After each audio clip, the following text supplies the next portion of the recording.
So after working on the images, now it's time to work on the layer that's going to be on top of each image, which is going to be the actions which allow us to see the extracted images, extracted colors from the image, that we can click it also to select the color, and that will be added to the inputs that we have for the colors, and then also we can delete the image from there. So let's go step by step. So after the image right here, what I'm gonna do, I'm just gonna go and add another comment. Let me just go add another comment to make things more understandable. I'm gonna call this actions. Okay, so this actions right here is gonna be a div. So let's do the same thing. So we're gonna have a div right here. All right, and then I didn't mean to add the class name div, but right here we need to use cn because I want to have like a test also as if we use cn here, and then simply it's already imported. So now we can define the basic size, which is going to be absolute, and then we're going to have top 0 and then left 0, right 0, because we want it to be on top of everything, so we have to specify 0 from all sides. So right here is going to be bottom, so bottom 0 also here, and then for the background is going to be bg white, and then the opacity we're going to make this divided by 55. Okay, so it's going to be like 0.55 opacity. And then after that, we're just going to have the cursor to be pointer here, and then also going to have the items center, and then also it's going to be hidden by default, but now I'm not going to hit it because I want the effects only to show when I have it on the image. But now I want to see it because I want to test it, and then at the end of the day, when we are done with this, we're just going to make it hidden, and then when we hover it, we just make it shown. Okay, so right here I'm going to go with the flex column here. All right, and then simply we're going to have a gap y, so the gap is going to be y, and then 3, and then what else? I'm just going to have a sort of animation right here, so I'm just going to add a little bit of, let's go transition all, and then we're going to make a duration 500 right here to make it a little bit nicer. So that is the first thing. Now if I have only one image, I want to make sure that the padding from the bottom is 40%. Okay, so this way, let me just go back to the end of the string here, and just simply let me just go here, and we're going to apply the padding bottom, which is going to be 40%, and the condition for that is when the image's length is equal to 1. All right, and this is for the wrapping div for the actions. And then right here, the first thing is going to be the colors palette, okay, which is we're going to work on later. And then also going to have the delete button, so we can add that here. And then for the delete button, we can create our button, so I'm just going to go button here. And then for the class name, with this button right here that I'm going to use is going to have its own styling. Okay, if I believe that, so let me just make sure that I actually have the styling. All right, let me just make sure I do actually. So I'm just gonna copy them. Okay, so this is the styling that we're gonna add also, so I'm just gonna copy everything here, and then I'm gonna go back to the styling right here in the global CSS, and those are the styling for the product images. And then under right here, we're just gonna add another ones, which is gonna be for the button effects. Okay, so as you can see right now, it's all commented, so you can understand it. Let's actually try to see how it's gonna go, because I feel like we have other stuff here. So let me just go back to the, okay, we have just the type button. Yeah, so that's it. So I'm just gonna go right here to the button. I'm just gonna make sure that the type is button, so nothing gets submitted in the form. And then simply on the on click right here, we're just gonna run the on remove function here, and then simply we need to pass the URL image. Okay, so the image right here dot URL, like that, and we just simply pass by the URL and just gonna filter out, and we have to make sure that does work. And then also inside of this, I'm gonna have another class name, okay, which is gonna be a sign, and then inside of this div, I'm gonna have an icon which is trash right here from Lucid React, and then we're just gonna make sure that we specify the size here, which allowed for us to use it in React Lucid icon. So I'm just gonna go the size, I'm gonna make 18 right here, and then also under this div here, which is going to have another div which is going to be .text for the class name, and just we're going to be here having text as the text right there. And then also I'm going to add like a couple other stylings, so I'm just going to copy them.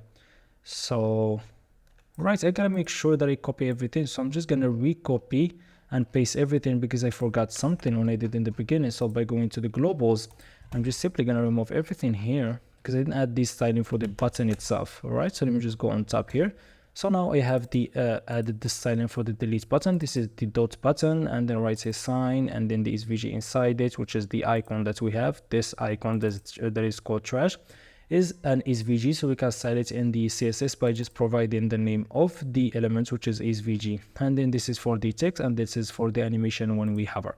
So this is it. Now let me just see if this is actually working. So first of all, I'm gonna upload just a random image here, and then done. So by default, it should show without hovering. So we have that. Okay, as you can see, it is here.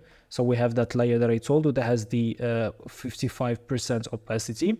And then we have the delete button here. Okay, so we have that, but the delete button here shouldn't be here because we make sure that it's going to be in the center. This is a nice button. That's why I added this styling for it. So what I'm going to do, let me just make sure that I've done everything right. So we have item center, and then we didn't specify. Also, we have justify. Also center. All right, so let me actually see now. So if I go back, it is still the same thing. So we have item center, justify center. Did I specify the flex class name or what? So I'm just gonna go back.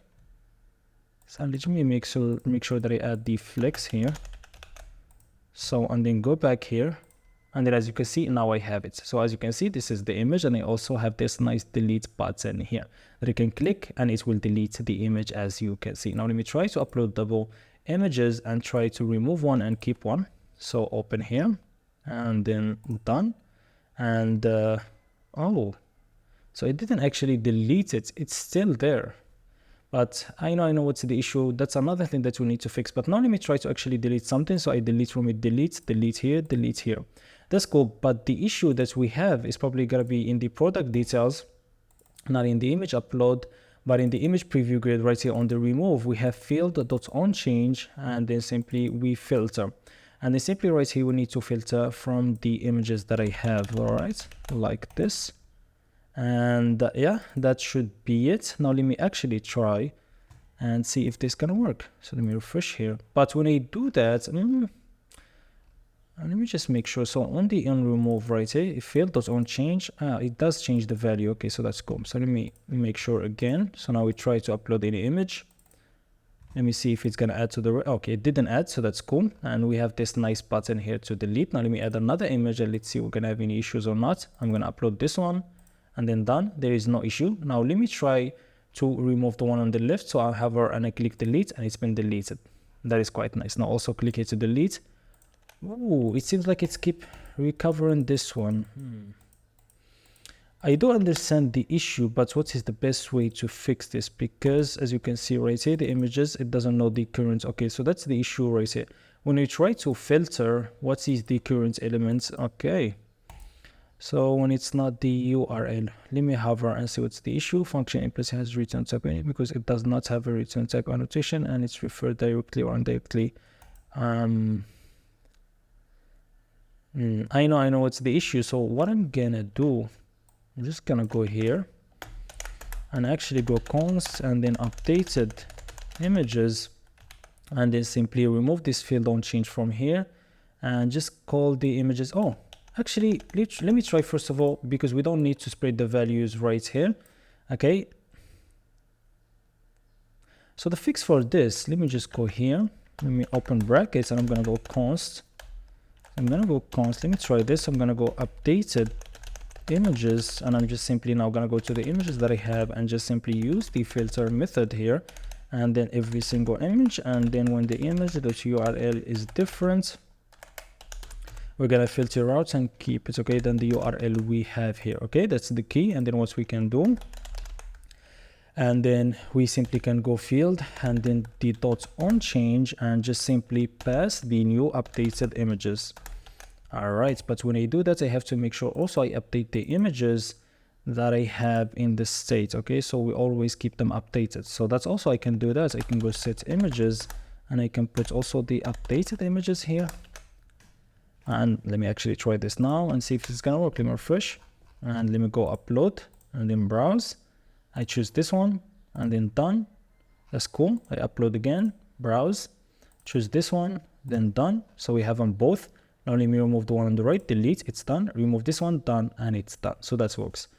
So this is how you fix that. even though it's not necessary to make sure the set images right here, but I feel like it's necessary because right here we could need to, when we actually try to upload again, we use the set images, which takes the previous images. So we have to also always have the updated images inside the images, even though it's temporary, but it's needed so we can keep always the same, you know, data between the form and also the temporary state that we have for images.